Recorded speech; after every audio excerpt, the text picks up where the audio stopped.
Quality और consistent performance के लिए सिर्फ सिल्वर पंप्स एंड मोटर्स, नाम याद रखना। આરોગ્ય વિભાગમાં ચાલતી લાલિયાવાડીની સીએમઓએ ગંભીર નોંધ લીધી છે। સીએમના સલાહકાર હસમુખ અઢિયાએ આરોગ્ય વિભાગના અધિકારીઓ સાથે બેઠક યોજી। આરોગ્ય વિભાગના અગ્ર સચિવ કમિશનર સાથે બેઠક કરવામાં આવી છે। એનએચએમના ડાયરેક્ટર અને પીએમજેએવાયના તમામ અધિકારીઓ સાથે બેઠક યોજાઈ છે। હાલમાં ચાલી રહેલા વિવિધ ગોટાળા અંગે અધિકારીઓ પાસેથી માહિતી મેળવવામાં આવી। આરોગ્યની વિવિધ યોજનાઓની પ્રગતિલક્ષી કામગીરી અંગે આયોજનની સમીક્ષા કરવામાં આવી છે। પીએમજેએવાય યોજના, આરબીએસકે યોજના, 108 સુવિધા અંગે બેઠકમાં ચર્ચા થઈ। નમોશ્રી યોજના અને હાઈરિસ્ક પ્રેગ્નન્ટ મહિલા અંગેની યોજનાની બેઠકમાં ચર્ચા થઈ છે। આરોગ્યની વિવિધ યોજનાના ગોટાળા અંગે રિપોર્ટ તૈયાર કરી સીએમઓમાં આપવા માટેની સૂચના આપવામાં આવી છે।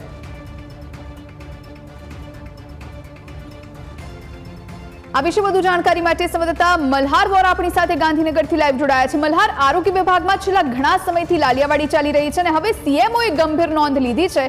શું વધુ જાણકારી પ્રાપ્ત થઈ રહી છે? જોઈ નજર કરવા જઈએ તો રાજ્યના આરોગ્ય વિભાગ દ્વારા જે છે છેલ્લા કેટલાય સમયથી રાજ્યની અંદર ગંભીર બેદરકારીઓ એક પછી એક સામે જે છે તે જોવા મળી રહી છે, જેને લઈને અગાઉ પણ રાજ્યના મુખ્યમંત્રી જે છે તે આરોગ્ય વિભાગના અધિકારીઓનો ઓળો લીધો હતો। કેબિનેટ બેઠકની અંદર પણ જે છે તે મુખ્યમંત્રી આરોગ્ય વિભાગના અધિકારીઓને કકડાવ્યા હતા અને પીએમજેવાય કાર્ડ અંતર્ગત જે છે તે એસઓપીની પણ જે છે તે વ્યવસ્થિત બનાવવાની જે છે તે સૂચના આપી હતી। ત્યારબાદ ગઈકાલે પણ જે છે તે મુખ્યમંત્રીના જે સલાહકાર છે હસમુખ અઢિયા તેમના દ્વારા જે છે તે આરોગ્ય વિભાગના અધિકારીઓની જે છે તે બેઠક બોલાવવામાં આવી હતી। આ બેઠકની અંદર આરોગ્ય વિભાગના અધિક મુખ્ય સચિવ, કમિશનર, પીએમજેવાય કાર્ડના અધિકારીઓ સહિત એનએમએચએમના જે ડાયરેક્ટર જે છે તેઓ આ બેઠકની અંદર ઉપસ્થિત રહ્યા હતા।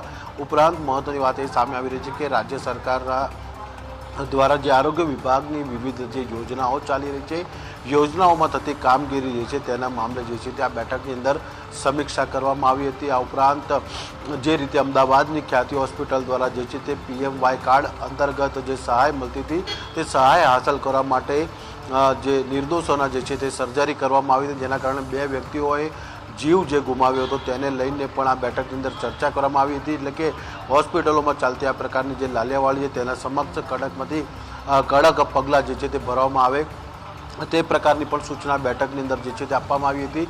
આ ઉપરાંત તાજેતરમાં જે રીતે મહેસાણાની અંદર નસબંધી કરવા માટેનું જે ટાર્ગેટ આપવામાં આવ્યો તો આ પ્રકારના ટાર્ગેટ જે રાજ્યના તમામ જિલ્લાઓમાં જે આપવામાં આવ્યો છે, એટલે કે લોકોની જે નસબંધીની કાર્યક્રમ જે ચાલી રહ્યા છે તેને લઈને પણ જે છે તે આ બેઠકની અંદર ચર્ચા કરવામાં આવી હતી અને જિલ્લા કક્ષાએ જે છે તે આરોગ્ય વિભાગના અધિકારીઓ કર્મચારીઓને ટાર્ગેટ ન આપે તે પ્રકારની સૂચના આપી હતી।